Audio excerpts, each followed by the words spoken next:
Yep. It's all right. It'll be on. I've done it. Briefly, if you could. Yeah. Guys, you're talking about vulnerable people. Two calls that I've had this week. One is a lady that was told by an Essex police officer to buy a dog about her vulnerable, she's a vulnerable lady being physically abused by her ex-partner.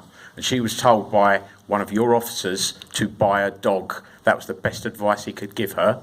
And another, excuse me, Stephen, you said about me interrupting. Thank you.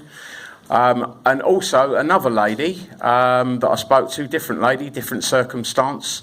I got her to ask the copper about a non-molestation order. And he told her not to bother, it's a load of rubbish. Now that's two of your Essex coppers this week. And you're concerned about vulnerable people. You've got bailiffs going around mob-handed to vulnerable people, and you are assisting them and not preventing the breach of the peace that they are causing for civil debts. Which point do you wish to deal with? I'd like to deal with all the points. Would you like to have a meeting with me? Would you like to have a meet with me, no, Stephen? Because you come up with anecdotes. If you want to give me the details... Come up with anecdotes? I'll come up with facts, mate. Give me the details of those people who've said that, then we will investigate and they'll be held to account. I've turned round, I've invested in the region of £4 million. I've put people in there, I've moved my organisation to make sure we start dealing with this stuff properly. We ain't seeing it though, mate.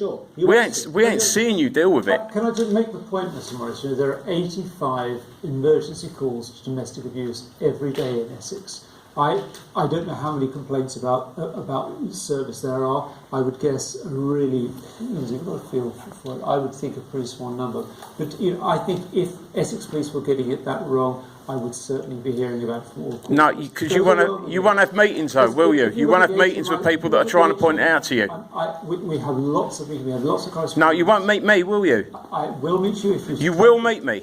I've made it very clear, as we've said before, if you let us know the nature of your complaints... Corruption. Police corruption. There's no point in me having a meeting unless you're prepared to send... I'd like to have a meeting with you. You don't want to have a meeting with me, do you? Okay, so we're talking about vulnerability. I think the point was, that I think you're right, is what I recognise is there is inconsistencies in response, okay? When we look at this, it's not good enough getting it right 85% of the time. What we've got to do is make sure that people can be sure when my officers turn up, they're going to get the same response each time. If we're falling short, then we do need to know who's told us said those things. I cannot make those people complain.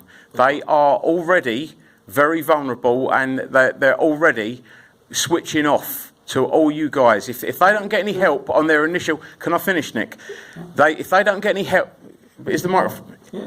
If they don't get any help on the initial call, which is what they seem to not be getting, any help on the initial call, getting told to buy a dog and that a non-molestation order is rubbish and such stuff like that, they're not going to want to phone back to complain. Okay. What I don't recognise there, Commissioner, is we are the constabulary that applies for the most domestic violence protection orders in the country.